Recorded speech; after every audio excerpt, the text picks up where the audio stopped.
إن الحمد لله نحمده ونستعينه ونستغفره ونعوذ بالله من شرور أنفسنا ومن سيئات أعمالنا من يهد الله فلا مضل له ومن يضلل فلا هادي له وأشهد أن لا إله إلا الله وحده لا شريك له وأشهد أن محمدا عبده ورسوله أما بعد فإن خير الحديث كتاب الله وخير الهدي هدي محمد صلى الله عليه وسلم وشر الأمور محدثاتها وكل محدثة بدعة وكل بدعة ضلالة وكل ضلالة في النار.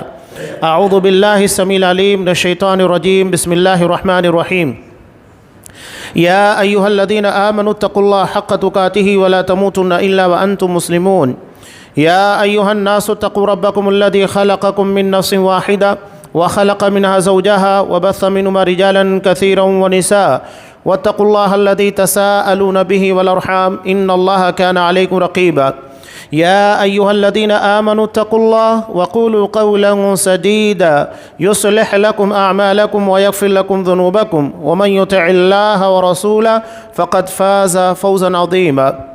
وقال والذين يقولون ربنا اصرف عنا عذاب جهنم إن عذابها كان غراما إنها ساءت مستقرا ومقاما. وعن عبد الله بن مسعود رضي الله تعالى عنه قال قال رسول الله صلى الله عليه وسلم يؤتى بجهنم يومئذ لها 70,000 زمام مع كل زمام 70,000 ملك يجرونها. رواه مسلم فی کتاب الجنہ وصفت نعیمها. تمام قسموں کی تعریفات اللہ رب العالمین وحدہ لا شریک کے لیے لائق و زیبا ہے، جو ساری کائنات کا تنہا خالق و مالک ہے، اور بے شمار درود و سلام ہوں اللہ کے آخری نبی جناب کریم محمد رسول اللہ صلی اللہ علیہ وسلم کی ذات مقدسہ پر. محترم سامعین، قیامت کے دن کی جو حقیقی کامیابی ہے، سورہ آل عمران میں اللہ نے اس کے تعلق سے بیان کیا فَمَنْ زُحْزِحَ عَنِ النَّارِ، کہ جسے جہنم سے بچا لیا گیا، وَأُدْخِلَ الْجَنَّةَ، اور اس کے بعد اس کو جنت میں داخل کیا گیا، فقط فاز، وہ کامیاب ہو گیا. اور یہی فوز عظیم ہے، یعنی ایسی کامیابی جس میں کسی جگہ کے پر کسی خطرے کا یا کسی نقصان کا اندیشہ نہ ہو. ورنہ بہت سارے ایسے بھی ہوں گے اہل ایمان جو جہنم کی سزا کو بھگتنے کے بعد انہیں جنت میں داخل کیا جائے گا، لیکن جہنم کا ایک پل بھی انتہائی اندوہناک اور انتہائی ہولناک ہے، شدید ترین عذاب کا ٹھکانہ ہے.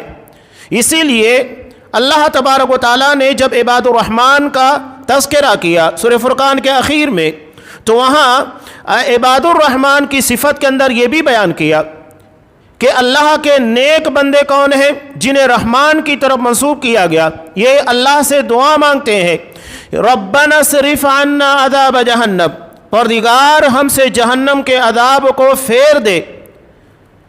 کیوں ایسا ہے؟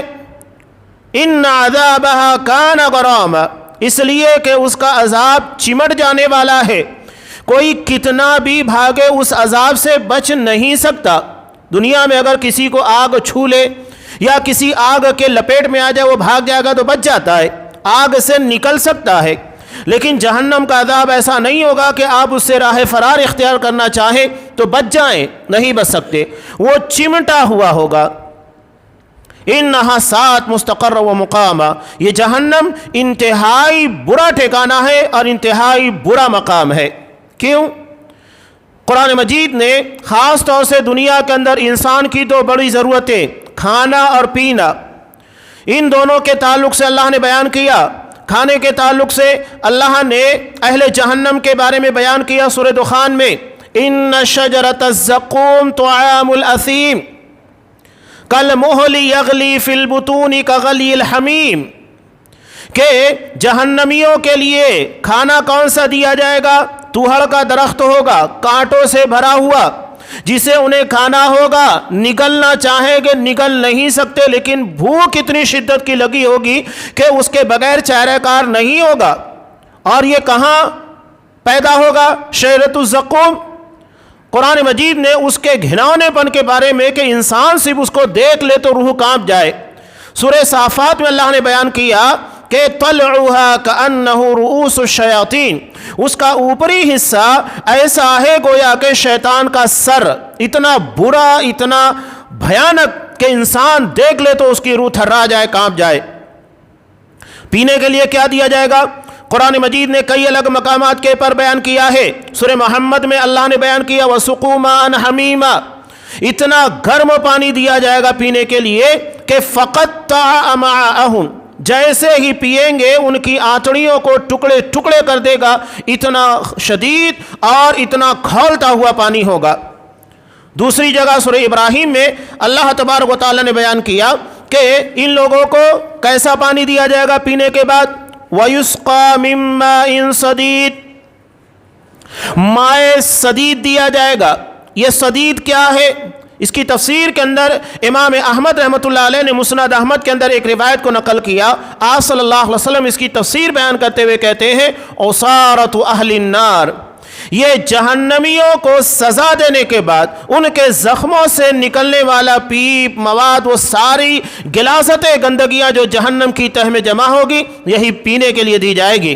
انسان صرف سوچ لے تو کانپ اٹھتا ہے، لیکن اسے پینا ہوگا۔ اللہ تبارک و تعالیٰ آگے بیان کرتا ہے یتجرعہ، انہیں گھونٹ گھونٹ کر کے پیئیں گے، ولا یکاد یصیغوا، نگل نہیں پائیں گے، وَيَأْتِيهِ الْمَوْتُ مِنْ كُلِّ مَكَانٍ وَمَا هُوَ بِمَيِّتٍ، ہر طرف سے انہیں موت آتی ہوئی دکھائی دے گی لیکن وہ مریں گے نہیں، اس لیے کہ موت کو ذبح کیا جا چکا ہوگا، اب کسی کو موت نہیں آئے گی، نہ تو جہنمیوں کو موت آنے والی ہے اور نہ جنتیوں کو موت آنے والی ہے۔ یہ جہنم ہے۔ سوچئے کہ کھانا اور پینا، میں نے صرف چند آیات آپ کے سامنے پیش کی ہے۔ یہاں گرمی کی شدید حالت میں اگر ہمیں پانی اچھا نہیں ملتا ہے، ہمیں شدید پیاس لگی ہوئی ہو، اور اگر کوئی ہمیں کھارا پانی لا کر دے دیتا ہے، منرل واٹر نہ ہو، میٹھا نہ ہو، تو ہم اسے پی نہیں پاتے۔ وہاں تو جہنم کا ماحول ہوگا، اور وہ کتنی شدید آگ ہوگی۔ نبی کریم صلی اللہ علیہ وسلم نے اس کے تعلق سے ارشاد فرمایا، بخاری کی روایت میں ہے کہ نارکم جزء من 70 جزء من نار جہنم، کہ تمہاری آگ یہ جہنم کی آگ کا 69واں حصہ ہے، 70 میں سے ایک حصہ ہے۔ تو آپ صلی اللہ علیہ وسلم سے کہا گیا انہا لکافیہ، کہ اللہ اگر ان کانت لکافیہ، کہ اللہ کا رسول ہمیں تو دنیا کی آگ ہی کافی ہے، اتنی شدید اور خطرناک ہوتی ہے، جبکہ جہنم کی آگ تو دنیاوی آگ سے 69 گنا زیادہ شدید اور خطرناک ہوگی۔ تو آپ صلی اللہ علیہ وسلم نے کہا فضلت علیہن 69 جزء کلہن مثل حریہا، کہ دنیاوی آگ کے مقابلے میں جہنم کی آگوں کو 69 گنا زیادہ شدید رکھا گیا ہے، اور اس کا ہر حصہ یعنی پرسنٹیج دنیا کی آگ کی طرح خطرناک اور شدید تر ہوگا۔ یہ جہنم کی آگ ہے۔ جہنم کوئی چھوٹی چیز نہیں ہے۔ یہ عباد الرحمن جو اس سے پناہ طلب کرتے ہیں، اللہ سے دعا مانگتے ہیں، میں حضرت عمر فاروق رضی اللہ تعالیٰ عنہ کا جملہ نقل کروں، وہ کہتے ہیں کہ اللہ تبارک و تعالیٰ قیامت کے دن میری ساری نیکیوں کو قبول فرما لے اور اس کے بدلے میں مجھے صرف جہنم سے نجات دے دے، یہ میری آخرت کی سب سے بڑی کامیابی ہوگی۔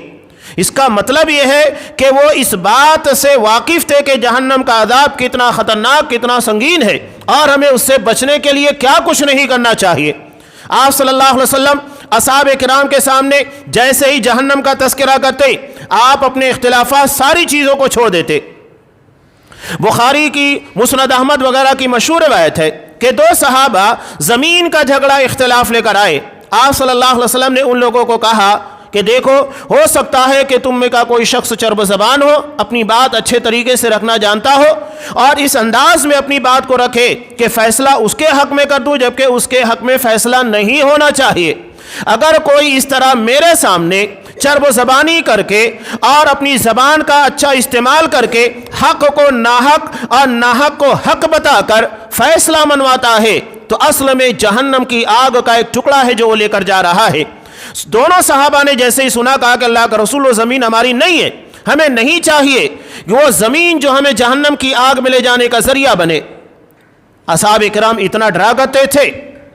حضرت ابو بکر صدیق رضی اللہ تعالیٰ عنہ، ان کا غلام، انہیں لا کر کچھ آمدنی دیا، کمائی، اسے انہوں نے کھا لیا، کھانے کے بعد اس نے کہا کہ ابو بکر آپ کو پتا ہے یہ میں نے کس کے ذریعے کمایا تھا؟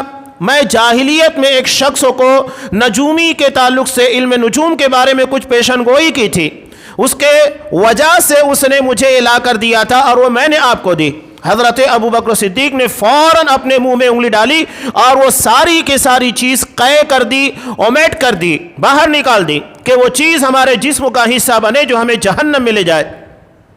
اتنا زیادہ احتیاط برتا کرتے تھے، چاہے ابو بکر صدیق ہو یا تو حضرت ابو بکر صدیق، حضرت عمر فاروق ہو یا حضرت عثمان غنی، اصحاب کرام، حضرت علی رضی اللہ تعالیٰ عنہ، انہیں معلوم تھا کہ جہنم کیا ہے۔ نبی کریم صلی اللہ علیہ وسلم نے جہنم کی کیفیت کو بیان کرتے ہوئے کہا یؤتی بجہنم یومئذ لہا 70,000 زمام، کہ قیامت کے دن جب جہنم کو لایا جائے گا اسے 70,000 لگام پہنائی جائے گی۔ 70,000 لگام پہنا کر جہنم کو قیامت کے دن لایا جائے گا۔ ما کل زمام 70,000 ملک یجرونہا، ہر ایک لگام کے پاس 70,000 فرشتے ہوں گے جو اسے کھینچ رہے ہوں گے۔ نوری پاور آپ کو پتا ہے، فرشتے نور کے بنے ہوئے، ان لوگوں کی طاقت کا علم، ان لوگوں کی طاقت کا عالم یہ ہے کہ ایک پل پر آسمان پر، دوسرے پل پہ زمین کے پر ہوتے ہیں، جبکہ آسمان اور زمین کے درمیان 500 سال کا فاصلہ ہے اور وہ ایک لمحے میں اسے طے کرتے ہیں۔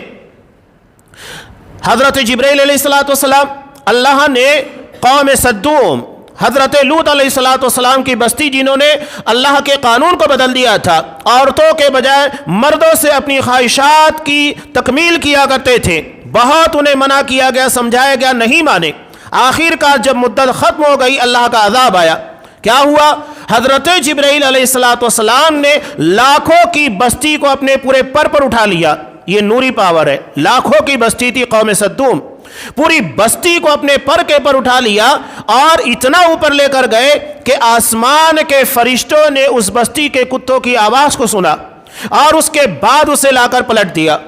آج اسی جگہ کے پر 1.5 سی بحر مردار ہے کہ جس میں اگر کسی کو تیرنا بھی نہیں آتا وہ ڈوبتا نہیں ہے۔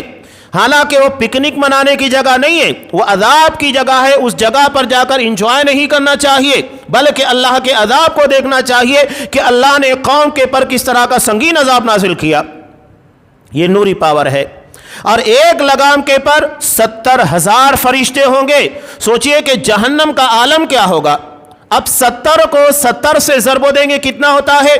4 ارب 90 کروڑ۔ اتنے فرشتے جہنم کو گھسیٹ کر لا رہے ہوں گے۔ 70,000 لگام ہوں گے اور ایک لگام کے پاس 70,000 فرشتے ہوں گے۔ اس حالت میں جہنم کو لایا جائے گا، یعنی 4 ارب 90 کروڑ فرشتے جہنم کو قیامت کے دن گھسیٹ کر لائیں گے۔ یہ اس کی ہولناکی کا عالم ہے۔ اس کا عذاب کتنا سنگین ہوگا۔ دوسری روایت میں، بخاری یہ روایت مسلم کی تھی، مسلم کی دوسری روایت میں آپ صلی اللہ علیہ وسلم نے ارشاد فرمایا ان احول اہل النار عذابا یوم القیامہ، کہ قیامت کے دن سب سے ہلکے عذاب والا کون ہوگا؟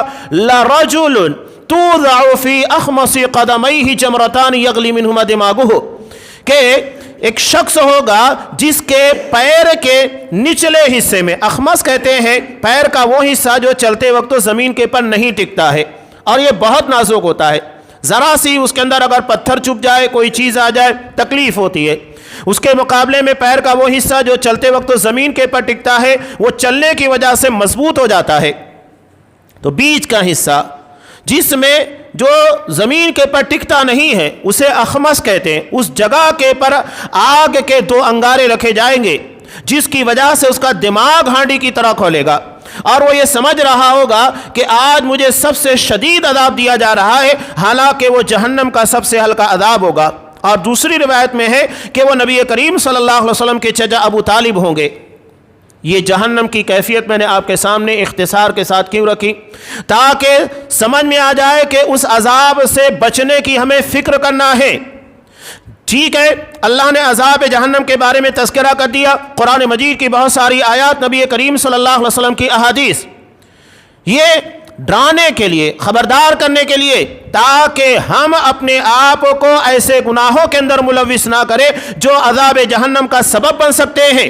یہ جہنم بھی اللہ کی رحمت ہے تاکہ ہم اس کے عذاب سے بچ کر اپنے آپ کو جنت تک لے کر جائیں. یہ اصل چیز ہے. اب اس سے بچنے کے جو کچھ ذرائع ہیں وہ میں آپ کے سامنے بیان کرنا چاہتا ہوں کہ جو ہمیں جہنم کے عذاب سے نجات دینے کے لیے کافی ہیں. اور یہ آپ صلی اللہ علیہ وسلم کا اللہ تبارک و تعالیٰ کا خاص طور سے امت محمدیہ کے پر بہت بڑا احسان کہ آپ صلی اللہ علیہ وسلم کے ذریعے سے ایسے راستے، ایسے اسباب بیان کر دیے جو آسانی کے ساتھ ہمیں جہنم کے شدید اور خطرناک عذاب سے بچا سکتے ہیں. اس میں سب سے پہلی چیز ہے توحید، اپنے آپ کو شرک سے بچانا.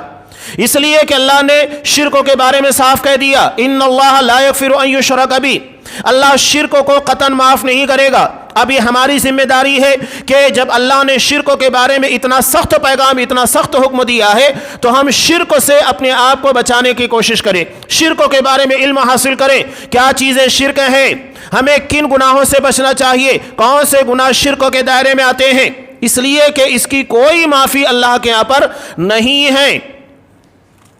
نبی کریم صلی اللہ علیہ وسلم کی ایک مشہور روایت جسے امام مسلم رحمۃ اللہ علیہ نے روایت کیا، آپ صلی اللہ علیہ وسلم نے ارشاد فرمایا لِكُلِّ نَبِيٍّ دَعْوَةٌ مُسْتَجَابَةٌ، اللہ نے ہر نبی سے ایک گارنٹیڈ دعا کا وعدہ کیا تھا، اسے رد نہیں کرے گا. اس کا مطلب نبیوں کی کچھ دعائیں اللہ چاہے تو رد کر دیتا ہے اور چاہے تو قبول کرے. حضرت ابراہیم علیہ السلام اپنے باپ کے بارے میں دعا مانگے گے، رد ہو گئی، جہنم سے نہیں بچے گا آزر. حضرت نوح علیہ السلام اپنے بیٹے کو جہنم کی جب وہ کفروں کے پر مرا، اللہ سے دعا مانگی کہ ان ابنی من اہلک، اللہ میرا بیٹا میرے خاندان میں سے، اور تو نے وعدہ کیا تھا کہ میرے خاندان والوں کو عذاب سے بچا لے گا. تو اللہ نے صاف کہا انہ لیس من اہلک، نوح وہ تمہارا بیٹا نہیں ہے. جب اللہ کا فیصلہ ہوتا ہے تو ایمان کے رشتے دیکھے جاتے ہیں، خون کے رشتے نہیں دیکھے جاتے. رد کر دیا اللہ نے دعا کو. آپ صلی اللہ علیہ وسلم نے کہا ایک دعا کے بارے میں اللہ نے نبیوں سے وعدہ کیا تھا، وہ دعا کسی صورت میں اللہ رد نہیں کرے گا. فتعجل کل نبی دعوتہ، اب ہوا یوں کہ سارے نبیوں نے اپنی ان دعاؤں کو دنیا میں ہی مانگ لیا، لیکن وَإِنِّ اخْتَبَأْتُ دَعْوَتِي، میں نے اپنی اس گارنٹیڈ جسے اللہ رد نہیں کرے گا، جسے اللہ ٹھکرائے گا نہیں، میں نے اپنی اس دعا کو بڑی حفاظت کے ساتھ سنبھال کر رکھا ہے. کس کے لیے رکھا ہے؟ کہ اپنے خاندان والوں کے لیے یا اصحاب کرام کے لیے، مکہ والوں کے لیے، مدینہ والوں کے لیے نہیں. صاف آپ صلی اللہ علیہ وسلم نے کہا شفاعۃ لامتی یوم القیامہ، قیامت کے دن میری امت کی شفاعت کے لیے. اب یہاں پر سارے مسلمان خوش ہو جاتے ہیں، چلو آپ صلی اللہ علیہ وسلم کی دعا ہے رد نہیں ہوگی، اور آپ جب شفاعت کریں گے اپنی امت کے لیے تمام امتیوں کو بخش دیا جائے گا. آپ نے وضاحت کر دی کون میرے امتیوں میں ہوگا جو میری شفاعت کا مستحق بننے والا ہے. آپ صلی اللہ علیہ وسلم نے کہا فَهِيَ نَائِلَةٌ إِنْ شَاءَ اللَّهُ مَن مَّاتَ مِنْ أُمَّتِي لَا يُشْرِكُ بِاللَّهِ شَيْئًا، میری اس دعا کا حاصل اور میری اس دعا کو حاصل کرنے والے لوگ کون ہوں گے؟ کن لوگوں کو میری شفاعت کام آئے گی؟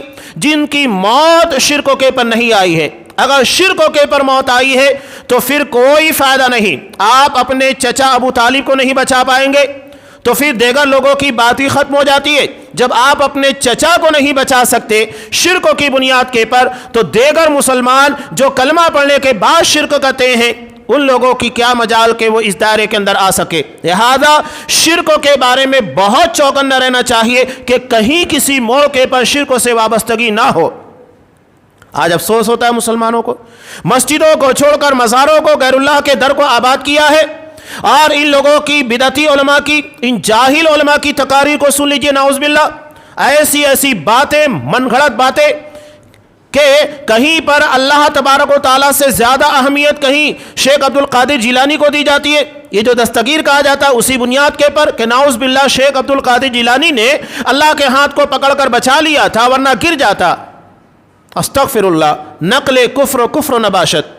یہ سمجھتے ہیں کہ اس طرح کے کفریہ شرکی عقائد کی بنیاد کے پر نبی کی شفاعت کے مستحق بنیں گے. قطعاً نہیں. صاف آپ صلی اللہ علیہ وسلم نے کہا یہ میرے اسی امتی کو کام آنے والی ہے جس کی موت شرکوں کے پر نہیں آئی ہے. لہذا شرک سے اپنے دامن کو آلودہ ہونے نہیں دینا ہے. دوسری اہم بات کہ آپ صلی اللہ علیہ وسلم قرآن مجید میں اللہ نے ارشاد فرمایا دعا کا اہتمام ہونا چاہیے. دعا میں سب آ جاتا ہے، ہدایت کی دعا، شرک سے بچنے کی دعا، جہنم سے بچنے کی دعا، جنت کا مطالبہ، خیر کا مطالبہ، پوری چیزوں کو دعا گھیرے ہوئے ہے. سورہ مومن میں اللہ تبارک و تعالیٰ نے ارشاد فرمایا ادعونی استجب لکم، مجھ سے دعائیں مانگو میں تمہاری دعا کو قبول کروں گا. ان الذین یستکبرون عن عبادتی، جو لوگ میری عبادت سے تکبر کرتے یعنی دعا نہیں مانگتے. دعا نہیں مانگنے کا مطلب یہ نہیں ہے جیسا کہ لوگ سمجھتے ہیں کہ فرض نمازوں کے بعد اجتماعی دعا نہیں. دعا آپ صلی اللہ علیہ وسلم نے بتایا، اس کا طریقہ بتایا، کب کیسے مانگنا ہے یہ سب آپ صلی اللہ علیہ وسلم نے بتایا ہے. آپ کے طریقے سے ہٹ کر دعا نہیں کی جائے گی. جہاں پر آپ نے اجتماعی دعا مانگی ہے اجتماعی مانگیے، جہاں انفرادی ہے وہاں انفرادی. تو فرض نماز کے بعد جو لوگ سمجھتے ہیں کہ یہی دعا ہے، نہیں، زندگی کا کوئی شعبہ آپ کو دعا کے بغیر نہیں ملے گا. کھانے کے وقت تو دعا، کھانے کے بعد دعا، پانی پینے کے وقت تو دعا، پانی پینے کے بعد دعا، سونا ہے، جاگنا ہے، قضاء حاجت کے لیے جانا ہے، مسجد میں جانا ہے، باہر نکلنا ہے، بازار میں جانا ہے، سواری کے پر، ہر جگہ آپ کو دعا ہے. کوئی لمحہ آپ کا اگر آپ دیکھیں گے شریعت نے دعا کے بغیر نہیں رکھا ہے. اور اس کے علاوہ جو اوقات ہیں آپ ذکر کے ذریعے اسے آباد کریں. اسی لیے ایک صحابی نے جب آپ صلی اللہ علیہ وسلم سے سوال کیا تھا کہ اللہ کا رسول آپ میرے لیے کچھ بتائیے، نصیحت کیجئے، تو آپ صلی اللہ علیہ وسلم نے کیا کہا تھا؟ رتب لسانک بذکر اللہ، اپنی زبان کو اللہ کے ذکر سے تر و تازہ رکھو، اللہ کا ذکر کرتے رہا کرو. اس لیے کہ انسان اچھے کام میں مشغول رہے گا، برے کاموں سے بچا رہے گا. تو اللہ نے یہاں صاف کہا ان الذین یستکبرون عن عبادتی، جو میری عبادت یعنی دعا سے تکبر کرتے ہیں، اعراض کرتے ہیں، دعا کا اہتمام نہیں کرتے ہیں، سیدخلون جہنم داخرین، یہ جہنم میں ذلیل اور رسوا کر کے داخل کیے جائیں گے. لہذا ہم چاہتے ہیں جہنم کے عذاب سے بچنا، تو اس کے لیے ہمیں اس بات کا اہتمام کرنا چاہیے جہاں جہاں جس موقع پر آپ صلی اللہ علیہ وسلم نے دعا کا حکم دیا ہے ان دعاؤں کا اہتمام کیا جائے. آپ صلی اللہ علیہ وسلم ہر فرض نماز کے بعد جن دعاؤں کو انفرادی طور پر، اجتماعی نہیں، انفرادی طور پر مانگا کرتے تھے اسے مانگیے.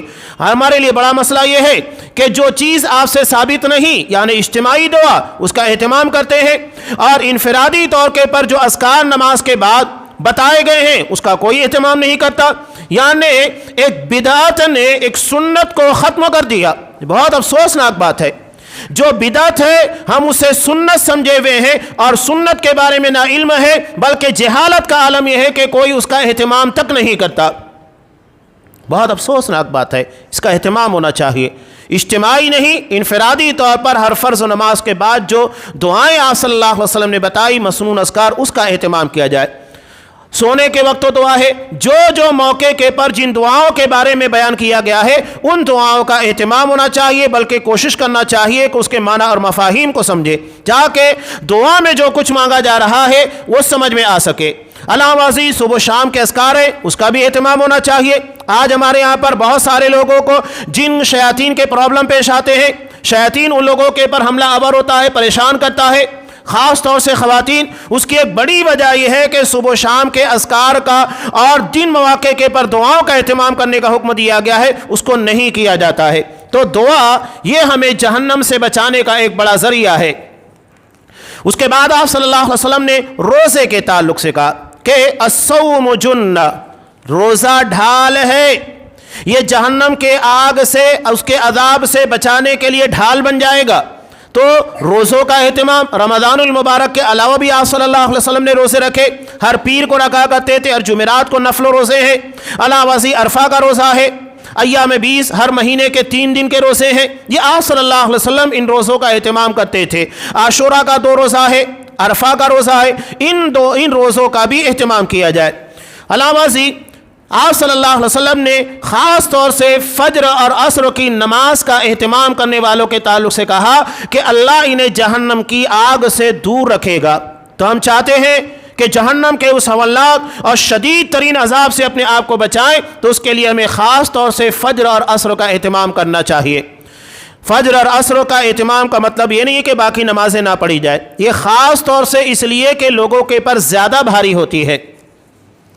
اس کے بعد آپ صلی اللہ علیہ وسلم کی ایک مشہور روایت بھی ہے، 7 لوگوں کو اللہ عرش کے سائے تلے جگا دے گا اور قیامت کے دن کے عذاب سے محفوظ رکھے گا، عذاب جہنم سے محفوظ رکھے گا۔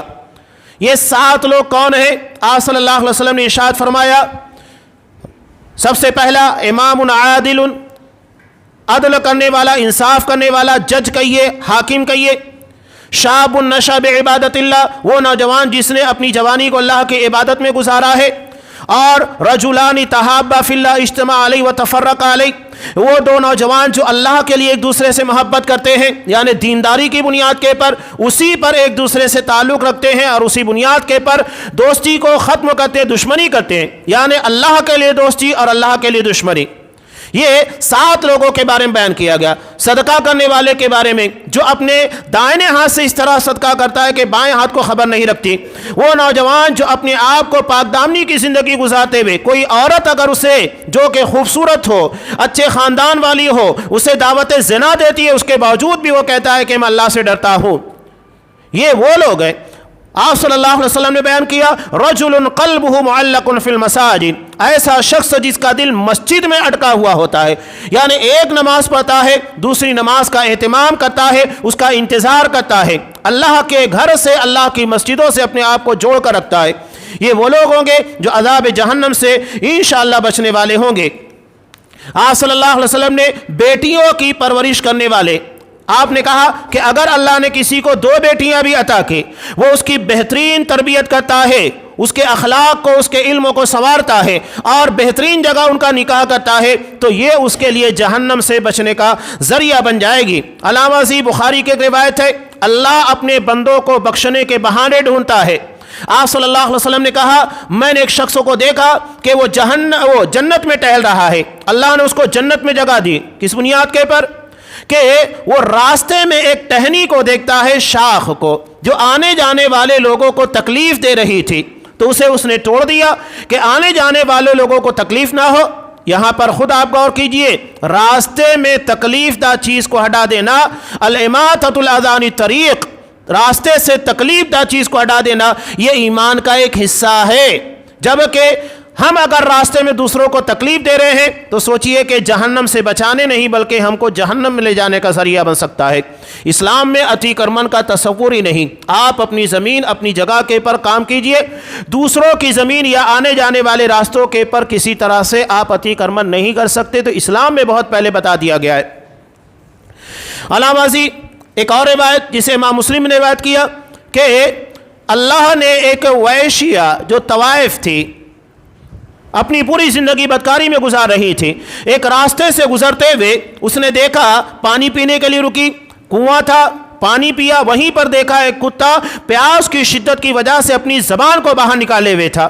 تو وہ کہنے لگی کہ جو تکلیف مجھے لاحق ہوئی ہے وہی اسے بھی لاحق ہوئی ہے، یعنی اسے بھی پیاس کی ضرورت ہے۔ اس نے اپنا جوتا نکالا، اس کے اندر پانی بھرا اور اس کتے کو پلا دیا۔ اللہ نے اس کی بنیاد کے پر اس کی زندگی کے ان تمام گناہوں کو بخش دیا اور اس کو جنت میں داخل کیا۔ یہ اس کے لیے عذاب جہنم سے بچنے کا ذریعہ بن گیا۔ اسی لیے علماء ایک بہت پیاری بات کہتے ہیں، جو شخص دیکھتا ہے کہ اس کے گناہ بہت زیادہ ہیں، وہ عذاب جہنم سے بچنا چاہتا ہے، جنت میں جانا چاہتا ہے، تو اسے پانی پلانے کا اہتمام کرنا چاہیے۔ چاہے آپ کنواں کھود دیجئے، بورنگ کھود دیجئے، یا ایسی جگہ کے پر پانی رکھ دیجئے پینے کے لیے جو دوسروں کو پینے کا کام آئے، پرندوں کو پینے کا نظم کر دیجئے۔ اللہ بخشش کے بہانے ڈھونڈتا ہے، وہ کس بنیاد کے پر آپ کو بخش دے وہ بہتر جانتا ہے۔ نیکی کے عذاب جہنم سے بچنے کے راستے کو ہمیں تلاش کرنے کی کوشش کرنا چاہیے۔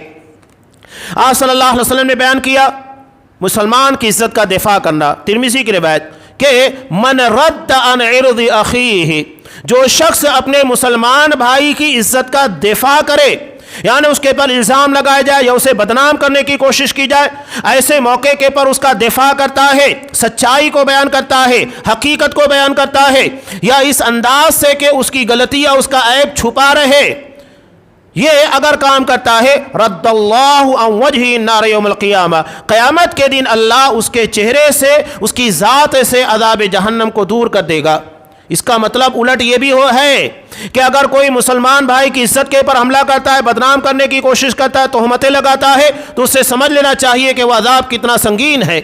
لیکن ہمارے یہاں عزت نفس ایک عام چیز بن چکی ہے، جبکہ شریعت کے اندر بہت اہمیت رکھتی ہے۔ تو کسی مسلمان کی عزت کا دفاع کرنا یہ عذاب جہنم کو ٹالنے کا ذریعہ ہے۔ اور اس کے علاوہ توبہ یہ سب سے اہم چیز ہے، اس لیے کہ توبہ کی بنیاد کے پر ہی اللہ بخش دیتا ہے۔ اپنے آپ کو زیادہ سے زیادہ توبہ کرنے والا، استغفار کرنے والا بنا چاہیے۔ یہ چند اہم راستے ہیں جن کی بنیاد کے پر ہم عذاب جہنم سے اپنے آپ کو بچا سکتے ہیں۔ یہ میں نے انتہائی اختصار کے ساتھ جو باتیں رکھی ہیں عذاب جہنم سے اپنے آپ کو بچانا، اس تناظر میں کہ ہم دنیا کے عذاب سے تو اپنے آپ کو بچا سکتے ہیں، آخرت کے عذاب سے نہیں بچا سکتے۔ دنیا کے چھوٹے چھوٹے عذاب، چاہے زلزلوں کی شکل میں ہو، کساد مندی کی شکل میں ہو، بیماری کی شکل میں، وبا کی شکل میں، یہ ہمیں بڑے عذاب سے بچانے کے لیے آتے ہیں۔ خبردار کیا جا رہا ہے، ہمیں وارن کیا جا رہا ہے۔ کینسر اگر کسی کو ہوتا ہے یا کوئی جان لیوا بیماری، ایسا نہیں ہے کہ فوری طور کے پر وہ ظاہر ہو جائے اچانک کہ ہاں اب یہ مرنے والا ہے، دھیرے دھیرے وہ چیزیں ظاہر ہوتی ہیں۔ کوئی چھوٹا اثر ہوتا ہے، اس کے بعد دھیرے دھیرے آدمی موت کے کگار تک پہنچتا ہے۔ تو اللہ جہنم کے عذاب سے بچانے کے لیے دنیا کے چھوٹے چھوٹے عذاب ہم پر لا رہا ہے۔ اللہ تبارک و تعالیٰ سے دعا ہے کہ پروردگار ہمیں ان چھوٹے چھوٹے عذابوں کے ذریعے جو دنیا میں تو ہمیں آخرت کے عذاب سے بچانے کے لیے بطور تنبیہ نازل کر رہا ہے، ہمیں اس کی بنیاد کے پر عذاب جہنم سے بچنے کی فکر کرنے کی توفیق دے، ایسے اعمال کی توفیق دے جو ہمیں عذاب جہنم سے بچنے کا ذریعہ بن سکے۔ پروردگار ہمیں ایسے اعمال کی توفیق عنایت فرما جو تیری رحمت، تیری مغفرت کا ذریعہ بن سکے اور ہمیں عذاب جہنم سے نجات دے سکے۔ پروردگار ہم میں جو پریشان ہیں ان کی پریشانیوں کو دور کر دے۔ پروردگار جو ہم میں بیمار ہیں ان کو شفا عطا فرما۔ پروردگار جو ہم میں کمزور ہے انہیں طاقتور بنا دے۔ پروردگار جو ہم میں قرض دار ہے ان کے قرض کو ادا کرنے کی سبیل ادا کر دے۔ پروردگار جو ہم میں غلط ہیں، گمراہ ہیں، غلط راستوں کے پر ہے، پروردگار انہیں صحیح راستہ صراط مستقیم کی توفیق عنایت فرما۔ آمین۔ بارک اللہ لنا ولکم فی القرآن العظیم ونفعنی وإیاکم بالآیات والذکر الحکیم، انہ تعالی جواد کریم ملک بروف رحیم۔